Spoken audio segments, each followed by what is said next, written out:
வணக்கம் ஃப்ரெண்ட்ஸ். நிறைய பேர் வந்து நீங்கள் மொட்டை எடுத்திருக்க ஃபுல் வீடியோ அப்லோட் பண்ணுங்கள் அப்படின்னு சொல்லியிருந்தீங்க. உண்மையாகவே என்கிட்ட ஃபுல் வீடியோ கிடையாது. பசங்களை மொட்டை எடுங்கன்னு சொல்லியிருந்தேன்.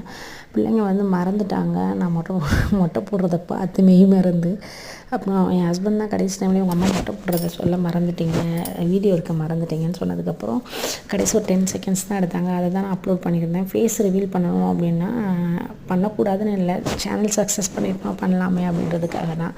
அப்புறம் மோட்டிவேஷனாக இருக்கும், மொட்டை போட்ட எக்ஸ்பீரியன்ஸ் சொல்லுங்கன்னாங்க. உண்மையாகவே எனக்கு மொட்டை போட்ட ஃபீலே கிடையாது. கேஷுவலாக எப்பவும் போல தான் இருக்கிற மாதிரி இருக்குது. கண்ணாடியை பார்த்தா தான் நான் மொட்டை போட்டிருக்கேன் அப்படின்ற உணர்வே எனக்கு வருது. அப்புறம் ஏன் மொட்டை போட்டிங்க, என்ன வேண்டுதல் நிறைய பேர் கேட்டிருந்தாங்க இங்கே பக்கத்தில். எந்த வேண்டுதலும் கிடையாது. நான் வாழ்க்கையில் ரொம்ப கஷ்டப்பட்டேன். ஒரு லாஸ்ட் 2-3 இயர்ஸ் ரொம்ப கஷ்டப்பட்டேன். முருகனை கும்பிட்டு நான் எதுவுமே கேட்காமலே முருகன் என் வாழ்க்கையில் எல்லா வகையிலுமே பாசிட்டிவான மாற்றங்களை கொடுத்தாரு. ஸோ அவருக்காக முடி கொடுக்கணும்னு தோணுச்சே தவிர எனக்கு பர்சனலாக வேண்டுதல் கிடையாது.